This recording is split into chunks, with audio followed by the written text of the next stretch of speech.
Buenos días, Javier, y muchísimas gracias por estar aquí. Un placer, encantado. La verdad que, como te comentaba, muy agradecido que últimamente siempre ha sido sabido, ¿no? Que no paras, ¿no? Que estás de arriba abajo. Te he visto muchísimo en podcast, pero como te comentaba, pues oye, he intentado yo también aprovechar, ¿no? Robarte un poquito o compartir un poquito de tiempo juntos y te agradezco un montón que estés por aquí. Es un auténtico placer y gracias por la invitación. Así que vamos a por ello, Javier. Fíjate, la primera pregunta, ¿no? Mucha gente te conocerá, la mayoría que escuche esto, pero a día de hoy, si tuvieras que definir quién es Javier, ¿qué nos dirías sobre ello, no? Pues, yo creo que todavía me estoy buscando como el filósofo. Un curioso enfermizo y una persona con muy poca medida de lo que puede hacer y con muy muy poco aburrimiento. O sea, me gustan un montón de cosas, me excitan un montón de cosas. Me gustaría hacer outsourcing de dos vidas mías más, si alguien se aburriera y pudiera hacer outsourcing. No sé, yo creo que un chavalete majo con sus defectos y sus virtudes. Un poco más. Y bueno, Javier, fíjate que daré un poco la vuelta, ¿no? A cómo solemos empezar este tipo de conversaciones. Y hay una pregunta en línea con lo que comentas, que al final es qué hacer con el tiempo de vida que nos ha sido dado, ¿no? Hay una escena en El Señor de los Anillos, creo que es Frodo y Gandalf, donde Frodo en un momento el hombre, ¿no? Está un poquito mustio, ¿no? Y le comenta, ojalá hubiéramos vivido otra época, ¿no? Y Gandalf, desde esa sabiduría, ¿no? Le invita a pensar que igual esto va entender, ¿no? Los tiempos que nos han sido dados y ver qué podemos hacer con el tiempo de vida que nos ha sido dado, ¿no?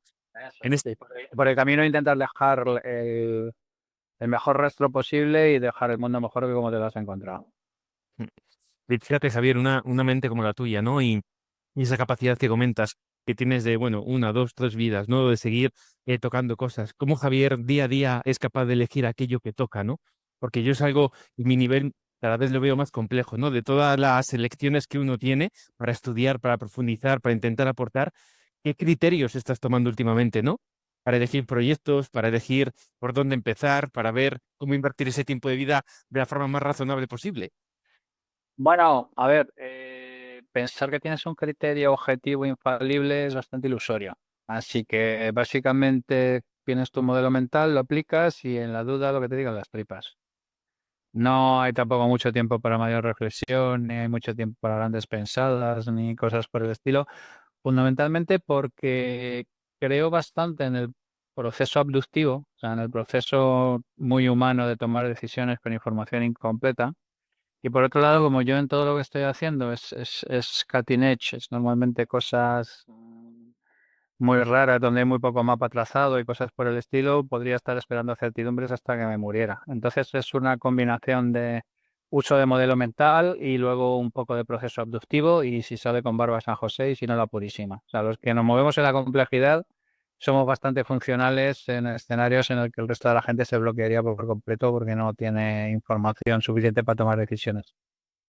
Pero fíjate, te escuchaba, ¿no? Creo que era Antonio Machado quien nos regalaba lo de caminante no hay camino, se hace camino al andar, ¿no, Javier? Y sí, cada vez yo me voy dando cuenta que, bueno, vengo de un lugar, tuvimos la suerte de hablar hace un par de años, ¿no? Más académico, más de intentar buscar el modelo eh, el modelo que funcione, la respuesta que funcione, pero uno se va dando cuenta que tal vez esto que nos acabas de regalar es la vida en sí.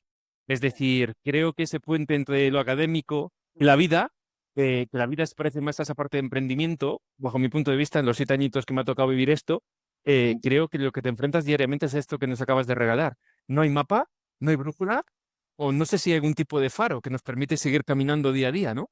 Claro, es que fíjate, este es un muy buen punto porque, por ejemplo, yo también me precio mucho de considerarme académico, ¿no? O sea, quiero decir, yo doy clases en un montón de sitios, hago un montón de cosas que son estrictamente que podrían considerarse académicas y digamos que aunque sea un poco heterodoxo, yo me considero académico, pero creo que el académico ha perdido, por un lado, la capacidad de experimentar porque se le ha metido dentro de un sistema porque se le ha metido dentro de una especie de...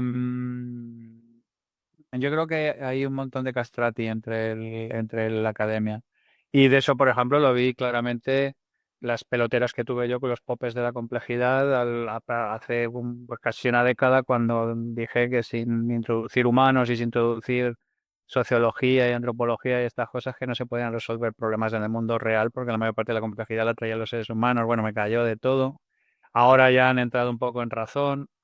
Llega un momento en el que con la suficiente edad y los suficientes golpes te das cuenta que la academia en general tiene un poco más de idea, pero sigue sin tener ni puta idea, con lo cual mejor seguir tu propio criterio de no tener ni puta idea, que esperar que la academia te dé todo mascado y te dé todas las soluciones. Yo en general creo bastante poco en los oráculos de Delfos, creo bastante poco en las pitias, creo bastante poco, pero porque ya, digamos, de alguna manera me he acostumbrado a vivir con incertidumbre, que es un poco conecta con lo que estábamos hablando antes, y la inmensa mayoría de las personas, su cerebro no aguanta vivir con la incertidumbre, porque entre otras cosas estamos genéticamente y biológicamente programados para eso. Entonces le prestamos más atención a un montón de gente que tiene tan poca puta idea como nosotros sobre qué es lo que va a pasar, en lugar de intentar trazar nuestro propio camino y de algún modo disfrutar del viaje con golpes y todo. O sea, quiero decir, yo siempre he dicho que la vida es una especie como subirte al tren de la bruja y que te den jobazos, que te den sustos, que te dé la risa tonta y luego terminar, sales de allí diciendo, pues mira, estuvo bien. O sea, no me considero antiacadémico, pero tengo la sensación de que la academia está presa de una ilusión de control que en el fondo comparte toda la humanidad. Entonces, yo soy muy partidario de que la academia sea consciente de sus limitaciones, cosa que no suele hacer. Interesante, interesante esto, Javier. Fíjate que esto de la academia, ¿no? No sé por qué ha salido este nombre o este adjetivo de mi boca en este momento, pero bien es cierto que yo me voy descubriendo, o me he ido buscando ahí cierta certidumbre, ¿no? Cuando tuve la suerte de estudiar, lo hablamos en su día, ¿no? En ese café que tomamos, industriales, para mí era lo fácil entonces, y respetando la carrera, que no fue nada sencilla. Pero bien es cierto que había una cierta estructura, había manuales, había códigos técnicos, había una entrada, una salida, había más o menos una caja negra que podías llegar a comprender, y eso me daba seguridad, tranquilidad. Luego eso lo sumé a meterme en cantidad de más formaciones, más MBAs, no modelos monetarios, lo que fuera. Siempre necesitaba mantenerme ocupado comprendiendo modelos, ¿no? Comprando libros, cientos, bueno, miles de libros. La entrada del piso que no tengo pagada, pues yo creo que podría haber pagado 3 entradas con las formaciones y los libros que he comprado. Para un día descubrir, amigo mío, que, que la vida no es eso. Y de repente el garrapazo es tan fuerte, hombre, que uno se queda temblando un tiempo y dice, oye, esto que he ido aprendiendo en este mundo, más o menos parece que en este mundo, con este conjunto de personas, parece que llegamos a un entendimiento y medio funciona, pero después salgo a la vida, me enfrento a los grandes retos existenciales y estoy no en pañales, sino desnudo, ¿no? No sé cómo te llega esto hoy día. La ingeniería, y yo ahí estoy hablando como practicante de la sexta, es particularmente perversa porque te provoca esa sensación de que con la espada de la razón y el escudo de la verdad se llega a cualquier sitio. Y luego te das cuenta, volvemos a lo mismo, de que la vida está fundamentalmente hecho de humanos y los humanos funcionan en otros términos. Yo personalmente creo, y lo he hablado en muchas ocasiones, que se nos ha hecho un daño terrible en los últimos 200 años con esta arquitectura luterana, esta separación entre ciencias y letras, esta visión productivista y este tema tan taylorista, que creo que a lo mejor ha incrementado la productividad de una manera desaforada, pero yo creo que nos ha alienado por completo de quiénes somos y de dónde venimos. Fíjate qué interesante esto, Javier. Mira, hay una pregunta que me persigue desde hace tiempo, desde muy chiquitín posiblemente, ¿no? El miedo a la pérdida ha sido posiblemente una de mis grandes heridas, ¿no? Por no intentar comprender, y ¿sabes cómo intentaba paliarla? Me voy dando cuenta con el camino, ¿no? Y dándome cuenta, esto también es bastante perverso, ¿no? Porque la mente intenta justificar el pasado y busca sus hilos para que tenga sentido, ¿no? A saber si esto que te voy a contar es verdad o es un... La cabeza hace retcons constantes. O sea, es una cosa absolutamente acojonante. Luego nos quejamos de si una película o una serie ajusta el pasado para que encaje con... La mente, además, la estamos haciendo constantemente, ni siquiera la memoria es algo fijo, que si os habéis leído The Mind is Flat o cualquier cosa por el estilo, es así. Y entonces, digamos que de alguna manera la mente está diseñada para crear sentido en una cosa que es fundamentalmente mitad aleatoria, mitad azar, mitad... Entonces tenemos un montón de mecanismos que funcionan muy bien para un contexto biológico, que yo creo que ahora mismo estamos en otra página, que son la ilusión de control, que son toda una serie de cosas que tienen su sentido y han tenido su sentido biológico, pero creo personalmente que ahora nos están limitando bastante. Fíjate, esto que comentas, ilusión de control, ¿no? Toda esta parte de sesgos de Kahneman, que yo me vuelvo tarumba leyendo a este hombre, pero pues es lo de siempre, ¿no? Digo, vuelve a la realidad, ¿no? Porque una cosa es esto, papel que lo aguanta todo, ahora intenta entender esto en el día a día. Mira, seguro que conoces parte de la documentación desclasificada, ¿no? De MK Ultra, de otros estudios que se hicieron sobre la memoria, súper interesante, ¿no? Fueron capaces de inducir, como en la película Origen, ¿no? Esta de Leonardo DiCaprio, pensamientos en personas que realmente no habían vivido, ¿no? Yo llevo 7 años, lo hablamos en su día, Javier, colaborando con IRACARA, este Instituto de Ciencias Cognitivas. Llevamos algunos protocolos de MBSR, el protocolo de reducción de estrés basado en atención plena, que es el protocolo más medido en neurociencia, ¿no?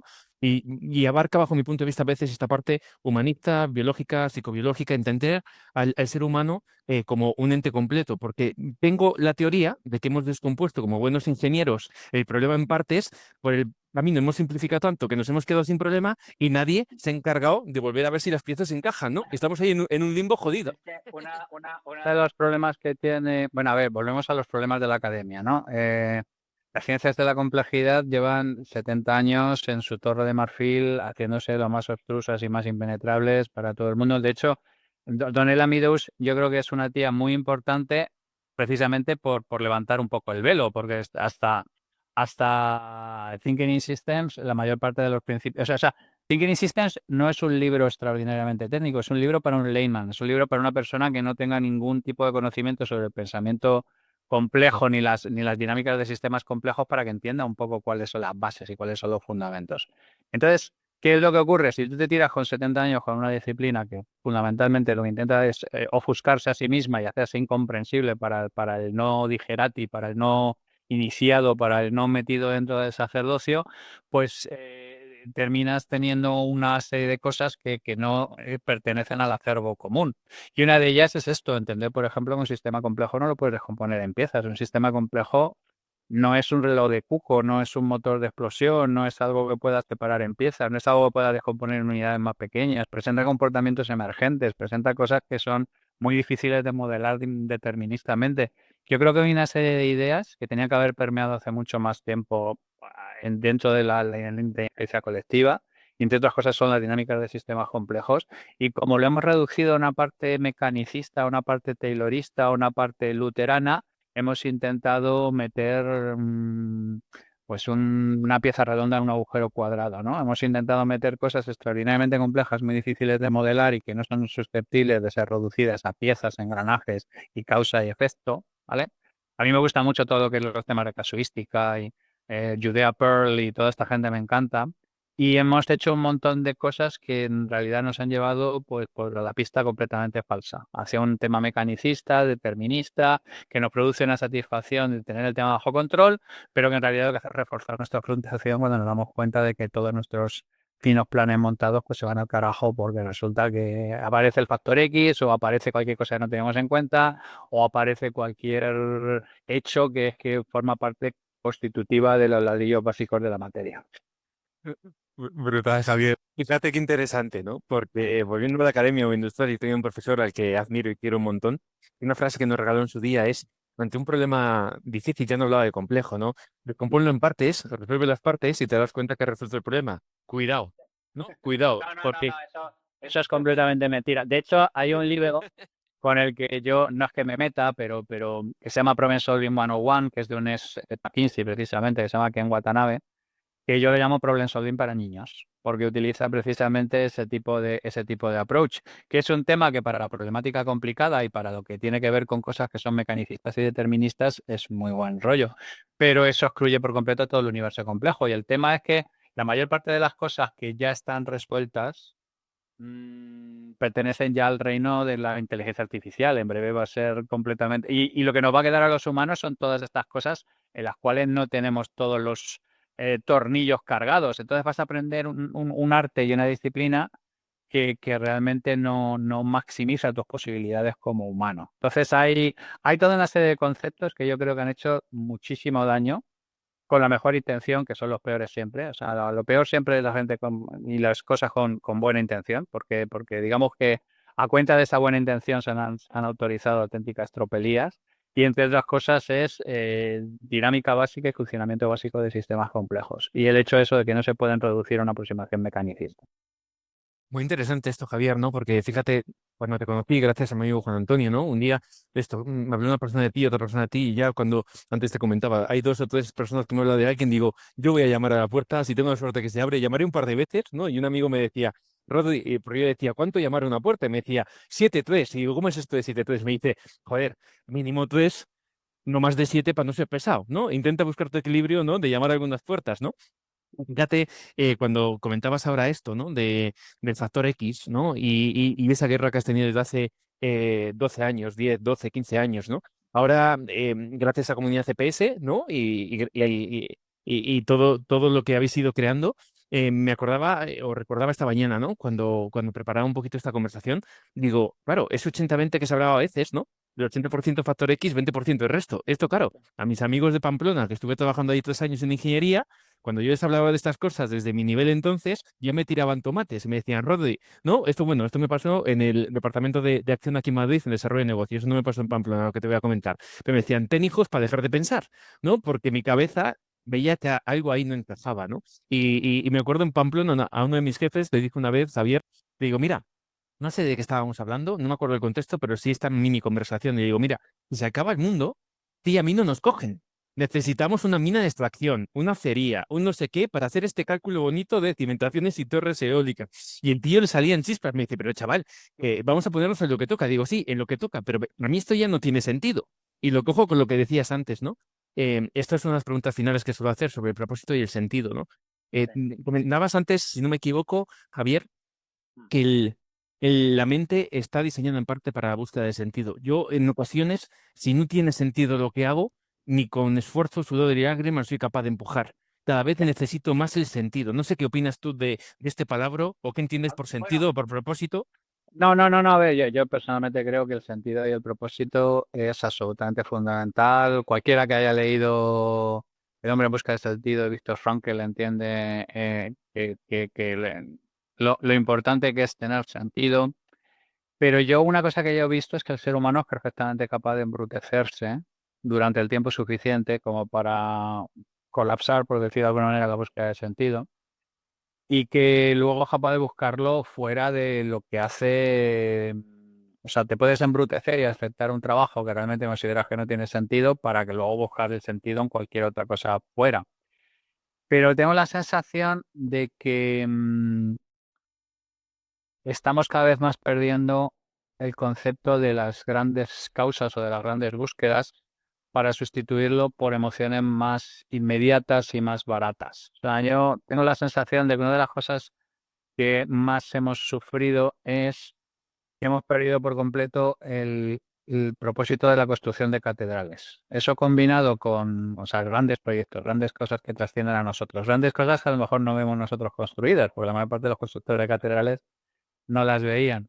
Todo eso combinado con un hedonismo bastante desacerbado, un culto a la dopamina base y un desprecio completo a la gratificación diferida, pues nos ha hecho gente posiblemente con más satisfechos en el corto plazo, más infelices en el largo plazo. Una cosa como muy curiosa. Nos hemos metido en una especie de carpe diem en el que solo cuenta el día en concreto y lo que estamos haciendo. Hemos perdido de vista los grandes proyectos y las grandes tesis y estamos un poco como en un mundo feliz de Huxley, ¿no? Nos estamos metiendo shooters de Soma constantemente para hacer cualquier cosa y estamos sofocando de alguna manera los pensamientos que nos asaltan de vez en cuando diciendo, pero ¿qué cojones estoy haciendo con mi vida? Para luego cuando posiblemente sea completamente irremediable, ¿no? Cuando tengamos 60 años y hayamos dicho, oye, pues mira, pasármelo bien, pues posiblemente me lo he pasado bien y entretenido ha sido un rato, pero ¿qué he hecho con mi puta vida? ¿Y cuál es el sentido de lo que tengo yo aquí? ¿Qué es lo que he hecho yo aquí? Y para cada persona puede ser diferente, ¿eh? Puede ser desde formar una familia a hacer una catedral como la de Justo o sea, quiero decir, pero es tener una idea que sea más grande que tú y que trascienda más allá de tu gozo inmediato y del el próximo chute de dopamina. Y yo creo que eso lo hemos perdido y con eso hemos perdido bastante de nuestro sentido. Y de hecho, Frankel, que en el fondo era un psicólogo observando una situación extrema desde dentro, decía eso, que que los primeros que morían no eran los más débiles, eran los que no aceptaban la situación y se eran conscientes de lo que estaba ocurriendo. Y hay muchísima gente que está envuelta en una especie de bola hedónica, de la cual posiblemente cuando le entre suficiente sentido para darse cuenta que ha tomado todas las decisiones erróneas porque ha primado, por decir de alguna manera, el placer inmediato con respecto a todo lo demás, o posiblemente sea para arrepentirse. Pero estamos en una sociedad que tiene mucha sospecha de las cosas que trascienden a ellos mismos, tienen muchas sospechas de las cosas que son más grandes que uno mismo, tiene mucha sospecha de sonar espiritual o tiene mucha sospecha de sonar trascendente, y entonces lo que nos hemos convertido es en una especie de disonancia cognitiva andante, donde actuamos como si fuéramos animales movidos única y exclusivamente por las pasiones más inmediatas, pero al mismo tiempo tenemos una especie de anhelo raro que no estamos satisfaciendo, que nos produce unas disociaciones brutales. Y esto lo puedes mapear con un montón de cosas, quiero decir, pero fundamentalmente tiene que ver con todo eso, ¿no? Con la pérdida con la pérdida del gran plan, con la pérdida del gran propósito, con la pérdida de los grandes desafíos, con la pérdida del propósito que trasciende a ti mismo como persona y digamos que de alguna manera te obliga a ser el mejor individual posible dentro de un colectivo que necesitas para alcanzar grandes metas. Entonces filosóficamente yo creo que ahora mismo el ser humano está en una psicosis bastante importante. Muchas gracias, Javier. Fíjate, Viktor Frankl, te diré que dentro de muchos autores es de mis favoritos. De hecho, hay un libro menos conocido de él que es Todo empezó por el sentido, ¿no? Es un hombre, la logoterapia, ¿no? Cuando fue una logoterapia, terapia basada en sentido. Yo es algo que no hablo abiertamente, pero una de las preguntas al parecer que hacía cuando entraba gente en su consulta es ¿por qué no te quitas la vida? ¿No? Entonces, fíjate que al final Es una aproximación de vía negativa para reforzar por qué la vida tiene sentido.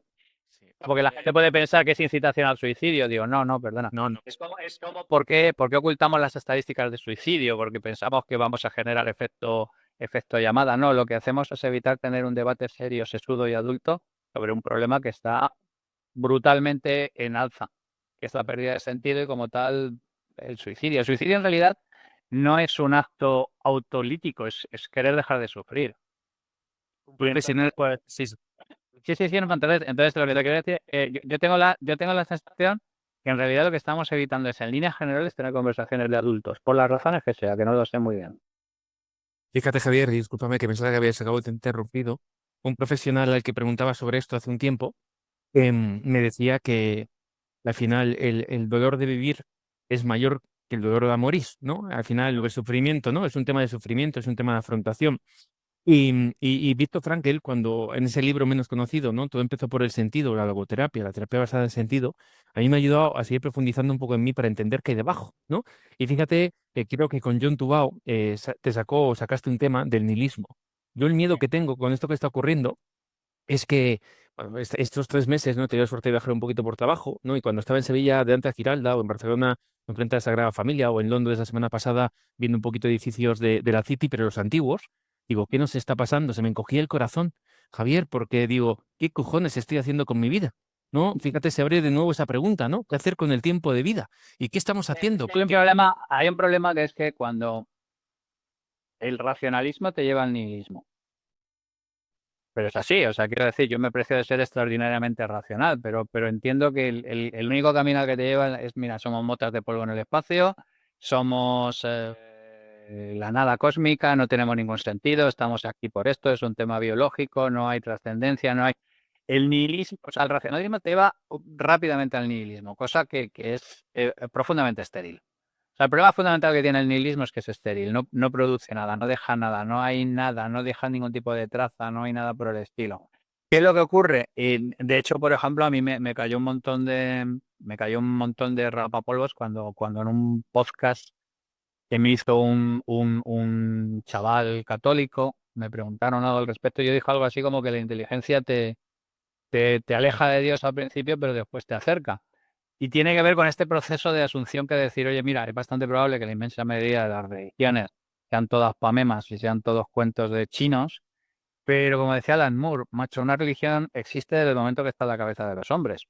Y entonces, si nosotros tenemos este afán de trascendencia que nos lleva a intentar aspirar a algo mejor, en lugar de pensar que somos una máquina biológica y que intentamos satisfacer nuestros deseos a corto, porque ahora mismo lo que está totalmente en alza es el biologicismo. O sea, todo lo que estamos rodeados de tecnología fundamentalmente para estimular nuestras respuestas biológicas más básicas.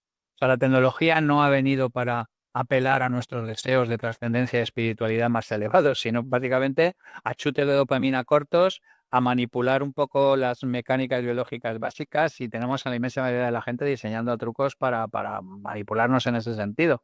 Y yo creo que hemos perdido en algún momento dado, sobre todo porque por esto que te estoy hablando de la gratificación diferida, hemos perdido las grandes misiones y tengo la sensación de que el hombre sin grandes misiones se vuelve un animal más, a lo mejor un poco con menos pelo, a lo mejor un poco más de esto, pero no termina siendo muy diferente de un bonobo, de un chimpancé o de algo por el estilo. Entonces creo que en este proceso de adaptación hedónica en el que estamos, por el camino hemos perdido lo que nos hacía mirar las estrellas, que es lo que nos ha hecho siempre ir para adelante. Y eso sí que realmente me inquieta. Buah, hedonismo, nihilismo, pérdida de sentido, vacíos existenciales, ¿no? Porque fíjate, esto qué interesante. Ortega y Gasset, ¿no? Uno de mis profes de estructuras hace poco me invitaba a volver a leer La rebelión de las masas, que Mm. conocerás bien, Javier, Bueno, 1900. todas. O sea, Ortega y Gasset es el padre de la personotecnia. Ortega y Gasset es uno de los primeros que se da cuenta que determinadas cosas son problemas sentimentales y son irresolubles, como los problemas con Cataluña. Ortega y Gasset era un tío completamente adelantado a su tiempo y que es de una lectura súper moderna. ¿Qué es lo que le ocurre también? Que Ortega y Gasset no era una persona orientada a la acción, o sea, no era una persona orientada a la transformación, ni era un problema de resolver. Estaba en su cabeza pasándoselo de puta madre con todos sus pensamientos, pero no estaba orientado a la resolución. Nosotros, la gente que trabajamos en CPS, estamos orientados a la resolución. Estamos orientados a la intervención, al intentar cambiar el curso de las cosas, ¿vale? Entonces, Ortega tiene unos artefactos intelectuales de primera categoría, pero él asumió por su propia, por lo que sea, por las razones que sea, que él solo podía reflexionar sobre ellas y yo personalmente creo que hay que reflexionar y hay que intentar actuar. Mm. Fíjate qué interesante, ¿no? Porque este profe nos invitaba a leer La rebelión de las masas y luego pasar a Zubiri, ¿no? La parte de espacio, tiempo y materia. Y yo cuando leo Ortega y Gasset, fíjate, Javier, son como masajes, me encanta, ¿no? Porque es la forma de pensamiento con la que me siento agradable, ¿no? Y te habla del hombre masa y digo, joder, de puta madre, ¿no? Esto es lo que está pasando ahora, ¿no? Hedonismo, nihilismo, vacíos existenciales, ¿no? Falta de esa actitud espiritual que le hablaba. Pero claro, se queda en eso. Él te dice, yo soy yo en mis circunstancias y si no modifico mis circunstancias no voy a cambiar nada, pero no pasa la acción y de repente me trago a Zubiri y digo, ¿qué dice este hombre? ¿No? Porque empieza a crear una cosmología más técnica y bajo mi punto de vista más orientada a esa parte material de la que yo he ido escapando porque no la comprendo, ¿no? Entonces, fíjate estos dos, que también conocerás a Xavier Zubiri.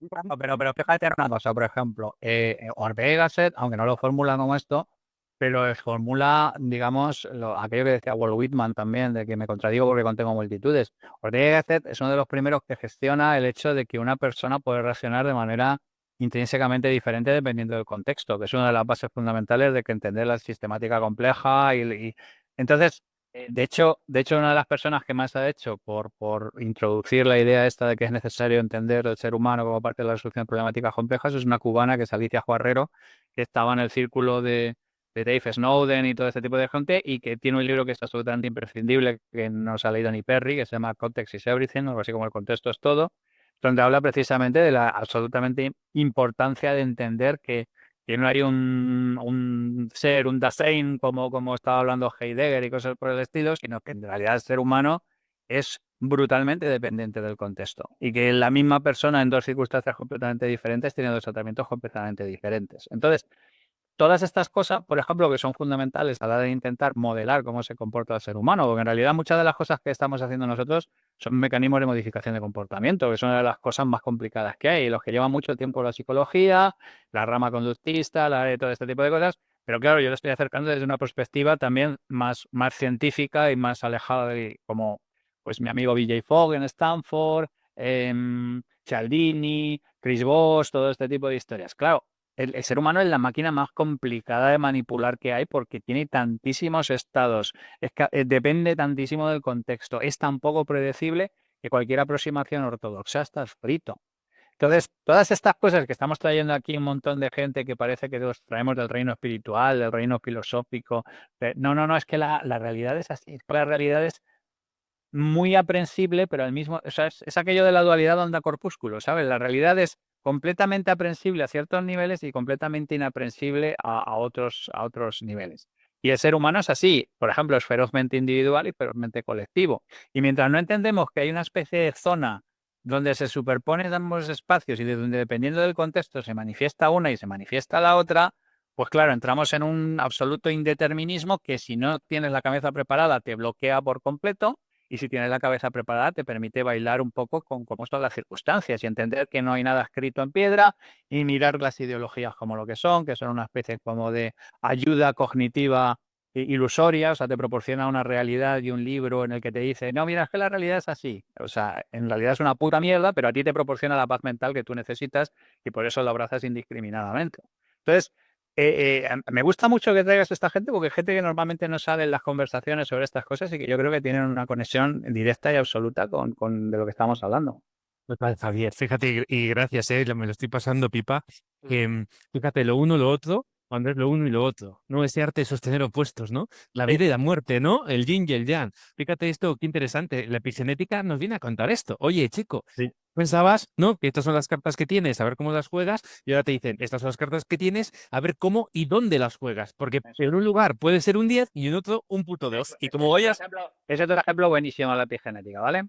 La gente partidaria de la teoría de la tabla rasa y del entorno social y de todo esto es absolutamente incapaz de entender que hay un sustrato genético básico sobre el que hay que operar, pero que ese sustrato básico genético se manifiesta de infinitas maneras distintas que lo hacen a todos los efectos. Sin embargo, tú tienes una aproximación biologicista, una aproximación basada en tabula rasa, constructo social. En realidad, lo que tú estás haciendo es intentar empujar tu ideología y tu libro dentro de la ciencia. Porque la ciencia es mucho más compleja de lo que tú puedes gestionar o de lo que a ti te permite gestionar el libro. Entonces, igual que el hombre no es un animal racional, es un racionalizador, lo que hablamos antes de los retcons y todo este tipo de cosas, tú tienes que ver, por ejemplo, ahora mismo los sesudas contorsiones que se están haciendo sobre cosas desde la publicación de la sentencia que ha salido hoy sobre el tema del Supremo. Tú ves que todo el mundo lo que está haciendo es una serie de contorsiones intelectuales para adecuarse a la ideología de la que han partido. Y hace una serie de esfuerzos y una serie de lo que yo llamo los Neuschwansteins de bullshit, ¿no? O sea, quiero decir, cuando una gente inteligente se dedica a hacer contorsionismo de primer nivel para intentar justificar una conclusión de la que ha partido. O sea, le interesa una puta mierda la conclusión. Lo que le interesa es que la conclusión haga retcon con la ideología de donde parte. En un sentido y en otro. O sea, quiero decir que es que estoy hablando de que todo el mundo juega esta misma historia. Entonces es una especie como de racionalización colectiva del hecho de que tú te has comido una narrativa porque necesitas la paz mental que te da el hecho de intentar aceptar que hay un libro sagrado. Buah, esto es brutal, Javier. Fíjate, ¿no? Algo que conocí también por Juan Antonio y por vosotros, la matriz de Keynesian, ¿no? Sí. Eh, no, claro, Canevin, que como te oiga pronunciarlo mal, te echa la bronca. posiblemente también, discúlpame. Pero fíjate qué interesante esto, ¿no? Cogiendo este ejemplo y esta matriz, y si la dividimos por la mitad, vemos lo simple y lo complicado, lo complejo y lo caótico, ¿no? Claro, metemos lo racional. ¿Lo racional qué quiere? Déjame de hostias, de complejo y caótico y llévame a complicado y a simple, ¿no? Eso Claro, es. hay ciertos temas que podemos llevarlos así, temas de primer orden, pero se te va a escapar el segundo y tercer orden, ¿no? Esto pasaba en eólica. Yo me acuerdo una discusión que teníamos en Pamplona, Javier, había empezado a ver con las plataformas de 3 megas problemas aerolásticos, otros temas, porque lo que habíamos hecho ha sido coger la turbina de 1,5, de 1,5 MB, y lo habíamos ampliado a 3, y lo que no era, bajo mi punto de vista, primer orden en 1,5, empezaba a ser primer orden en 2. Por partir de un sistema y ampliarlo y escalarlo, la gente se había dejado cosas por el camino. Pero esa es la ilusión luterana de la mejora continua, la perfección y cosas por el estilo. ¿Qué es lo que ocurre? Y eso ha pasado, yo solo lo sé por referencias, pero yo sé que el tema es que cada vez se hacían palas más grandes y el problema es que llega un momento en que el rotor no aguanta el asunto. O sea, tú no puedes hacer un tema, tú no puedes hacer tú puedes hacer una mejora de un 5, puedes hacer una mejora de un 10, pero cuando el problema al que enfrentas es radicalmente diferente, necesitas una solución radicalmente diferente y todos los paradigmas anteriores son más lastre que ayuda. Entonces tienes que entender cuándo tienes que hacer para transformar algo, para resolver un problema, una solución incremental o de mejora o de optimización, o cuando necesitas una solución completamente nueva. Y ese paso es el más difícil con diferencia, porque la inmensa mayoría de la gente lo que se abrocha o se agarra inconscientemente es al efecto ancla que le produce lo que ya ha solucionado en el pasado. Pero lo que ha funcionado en el pasado tiene una fecha de caducidad. Son ventanas que se abren, son ventanas que se cierran. Es uno de mis problemas principales, por ejemplo, cuando estamos intentando darle la vuelta a compañías en problemas. Decir a la gente que lleva haciendo lo mismo 40 años, que ha estado fenomenal y que es el mejor del mundo haciendo eso, es el mejor afinador de cítaras de Europa, pero es que quedan 6 cítaras en Europa. Porque ese es un mensaje terrible, porque es decir, oye, por lo que yo me defino es obsoleto, por lo tanto yo soy obsoleto. En lugar de decir, oye, no, es que has estado demasiado tiempo aquí aguantando el tema, en lugar de saltar a la próxima plataforma, te has acercado demasiado al agua y tú no eres la plataforma en la que estás sentado, tú eres otra cosa. Lo que pasa es que has decidido autodefinirte por eso, porque tienes una expertise sobre ello y de alguna manera te refuerza. Pero es un problema fundamental de autopercepción y a partir de los problemas de autopercepción viene todo lo demás. Muy interesante, Javier, porque fíjate, esto fue hace 14 años, 13, 14 años, ¿no? Esta conversación que tuvimos allí.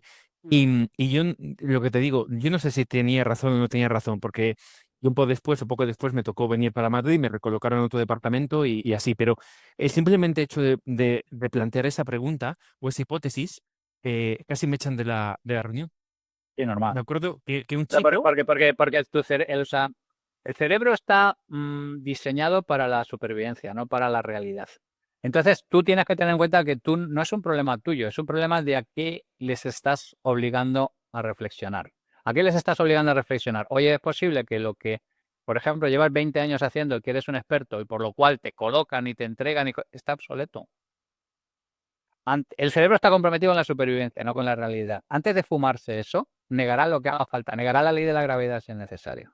Y tú dices, pero no puede ser, una persona racional, un ingeniero, un y tal. Mira, tío, al final del día somos humanos, al final del día rasca y abajo está el bonobo, y el bonobo y el cerebro del bonobo están comprometidos con la supervivencia, y si tienen que negar la ley de la gravedad, la niegan.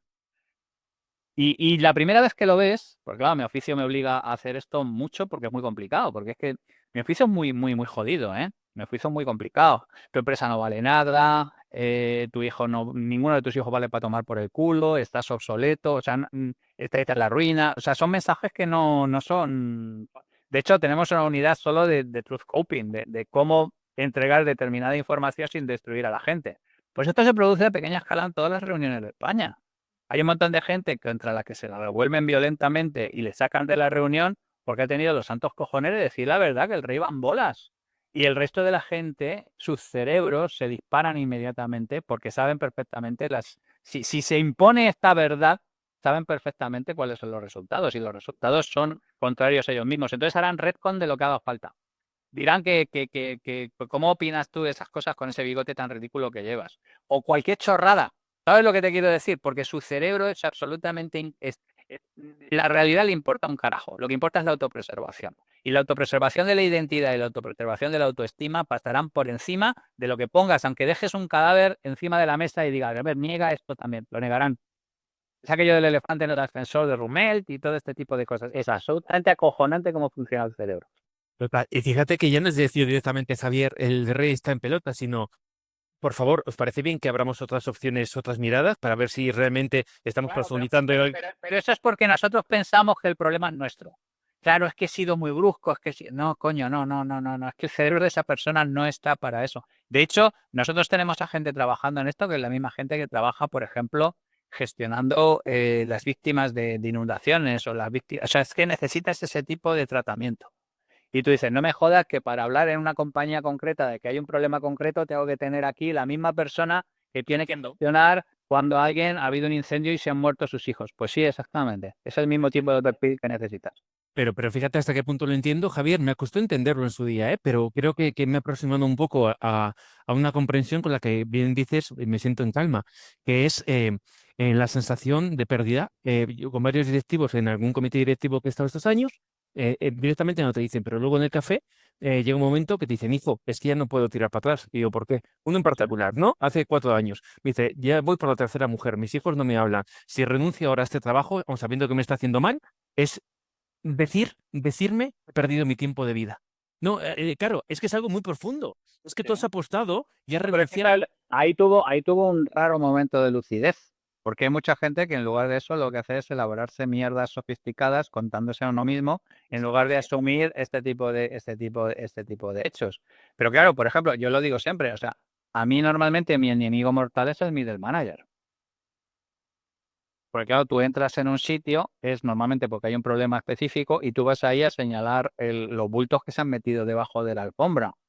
Ahí tú no tienes, y quiero decir, no es nada personal, es solo negocios. O sea, es un tema como el padrino. Yo entiendo que el middle manager, en la medida que pueda, me mate o intente matarme, ¿vale? Porque claro, cuando yo pongo las cosas encima de la mesa, sabe que posiblemente lo que haga el decision maker es, como me ha pasado en varias ocasiones, echarle a él y echar a todo su puto departamento. Si yo lo entiendo absolutamente. Pero es que mi compromiso no es con el middle manager, mi compromiso es con el problema que me han puesto encima de la mesa. Entonces, cuando tú ves ese tipo de cosas, y a mí me ocurrió haciendo una arquitectura de incentivos en una serie de sitios, nosotros expusimos claramente porque esa compañía no iba a ninguna parte, porque la arquitectura de incentivos iba en dirección contraria de lo que pretendían hacer. Y la respuesta fue: yo no tengo huevos de subir esto al Consejo de Administración. Y lo entendí perfectamente.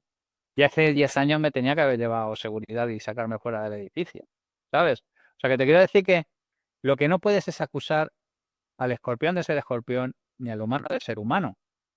Entonces, hay cosas que puedes hacer gestionándola dentro de las características del humano, pero ¿qué le dices a alguien que te abre el corazón y te cuenta eso? ¿Cómo es esto? Él no está comprometido con la solución, está comprometido con darle sentido a su vida, aunque sean términos de pantomima. Y entonces no puedes por menos que rendirte a la honestidad de esas personas. A mí me parece mucho peor la gente que se engaña a sí mismo y que te intente convencer de que el bullshit que se han contado a sí mismos es cierto. Digo, no, amigo, no. A mí lo que tu cerebro haga contigo y lo que sobreviva contigo, a mí ya me parece bien, pero yo evidentemente no te voy a comprar el pescado porque no tengo esa necesidad tuya de autopreservación. Lo que tampoco voy a hacer es juzgarte, ¿sabes? Porque también entiendo que para hacer según qué cosas hay que ser muy autoconsciente, muy autoperceptivo y digamos, trascender muchas veces a las miserias de la humanidad. Y yo creo que los humanos no le podemos pedir de verdad que trasciendan a sus miserias humanas. Fíjate, Javier, escuchaba no hace mucho, ¿no? Como el ser humano no es capaz de abrazar tanta verdad o tanta incertidumbre, nos vamos contando cocinas, ¿no? Para mí tiene sentido Kahneman en esa línea, ¿no? Los atajos, ¿no? El ser capaz de poder buscar un sistema simple o complicado a lo sumo, porque lo complejo y caótico no es sencillo, ¿no? Abrazar esa impermanencia que comentabas. Fíjate, nos vamos quedando sin tiempo, quedan 10 minutines. Una cosa final que no planteaba nadie, que quiero saber tu punto de vista, y dos preguntas que tienen que ver con el podcast en sí, porque todo lo que hemos hecho hasta ahora es saltarme todos los pasos y está bien, porque también entiendo que necesitas preguntas que te aviven, ¿no? Después de haber pasado por tantos lugares y tantas experiencias. Fíjate, hay algo en particular de Tolkien, en particular, en una entrevista con la que me topé hace unos años, le preguntaban por el Señor de los Anillos. Él dijo algo interesante, igual también lo has escuchado, lo has visto. Dice, no, estáis equivocados. El Señor de los Anillos trata de la muerte, va sobre la muerte, ¿no? Y de repente, boom, otra vez, ¿no? Y viene una pregunta que antes te iba a plantear, pero se me escapó. ¿Cómo planificar tu tiempo de vida si no tienes ni idea el tiempo que vas a vivir? ¿No? Esto es la pregunta que te comentaba, que me acompañaba hace años junto con el tema de la pérdida, que le he metido sudor, sufrimiento, intentar estar a la altura para paliar, ¿no? En vez de afrontar y mirar a la pérdida, lo que he hecho ha sido intentar convertirme en no sé qué para no fallar a nadie, ¿no? Desde el esfuerzo, el rigor o lo que he podido encontrar, ¿no? Pero de repente ahora te viene Tolkien y te dice esto, ¿no? El Señor de los Bueno, Anillos. Tolkien en realidad, El Señor de los Anillos es una metáfora cristiana monstruosa. Tolkien es una persona que creo que es más interesante él como persona y su vida que la obra. O sea, la obra no me conectó cuando tenía que conectarme, ¿no? Que a lo mejor en la adolescencia. Y entonces he tenido una lectura mucho más reposada de todo lo que ha hecho, de cosas por el estilo, y me doy cuenta que él es mucho más interesante que muchas veces que su propia obra. Mira, hay un tema que es importante, que yo creo que planificar es un mal verbo, porque planificar implica, yo creo que lo que tienes que tener es una serie de modelos mentales y una sistemática mental que vas depurando con el tiempo y que vas aplicando y que te permita, digamos, de alguna manera entender que a veces no va a salir como está planificado y gestionarlo. Y es que estoy hablando con la gente y les digo bueno, que yo me cago en los presupuestos anuales. Ya no te digo ya en los planes estratégicos a 5 años. Con una tasa de cambio como la que tenemos es absolutamente ilusorio, pura ilusión de control. Otra cosa es que haya que hacerlo porque hay que tener un guideline y un baseline y darte cuenta en qué te vas y en qué te difieres y cosas por el estilo. Pero entonces yo creo que de aquí el verbo clave es planificar. Yo creo que no se puede planificar. Lo que se puede es tener una serie de modelos mentales para entender la realidad y luego gestionar las cosas según te vienen. Y es tener una especie de esqueleto ¿vale? Una especie como de backbone, pero el fondo, el cuerpo ser una especie de cosa más filiforme, más informe, más capaz de adaptarse, más un mínimo de estructura y mucha capacidad de adaptación. Luego a lo mejor volvemos a otro punto en el que no estamos como ahora, ¿no? Con los 5 macroreactores funcionando en un entorno de máxima incertidumbre como el que estamos ahora mismo y vuelve a imponerse la estrategia luterana de la mejora continua y de la planificación a largo plazo y cosas por el estilo. Pero ahora como estamos, personalmente creo que la planificación es un error y una ilusión de control. Fíjate, muchas gracias, Javier, porque si lo conectamos con lo anterior, ese carpe diem o tempus fugit mal entendido, al ver que no se cumplen las planificaciones, que yo agacho la cabeza, vale un piso hoy 100, mañana 200, mañana 300, me dijeron y compré, que siendo ingeniero iba a tener la vida solucionada, y todo este tema, claro, puedes caer a ese nihilismo de decir, oye, ya nada tiene sentido, todo lo que he hecho no tiene ningún fundamento, todo lo que he invertido no voy a recoger, y claro, para mí es un cambio de modelo mental que mucha gente no se está dando cuenta, que Hay un tema del que yo hablo mucho, es terrible, que son las estafas generacionales. ¿Vale? Que son las cosas que nuestros padres nos inculcan porque fueron válidas cuando ellos estaban y que de pronto han dejado de serlo y que no nos hemos dado cuenta de lo que han ocurrido y estamos intentando negar la mayor, ¿vale? Yo hablo mucho, por ejemplo, de la estafa generacional que se da en la gente que ha trabajado en bancos, porque les he dado muchas clases y cosas por el estilo, que se metieron en todas estas cosas, entre otras cosas, porque pensaban que era un trabajo seguro, habían hecho caso a sus padres, tú métete aquí, este es un trabajo seguro, etcétera, etcétera, etcétera, y de pronto se percatan de que no es así, que no es el tema. Está ocurriendo lo mismo con las pensiones, está ocurriendo lo mismo con el tema de casas. Hay un problema muy gordo cuando la tasa de cambio es excesiva y los consejos que te dabas a alguien porque en su momento eran válidos dejan de serlo. Que no deja de ser lo mismo que ocurre que las compañías que yo intento transformar. O sea, hay un modelo de negocio que ha funcionado fenomenal durante 20 30 años, viva, bravo, enhorabuena, pero es que ha dejado de funcionar, amigo. Entonces, si quiere, intentamos insistir a ver si la gente no se entera de que...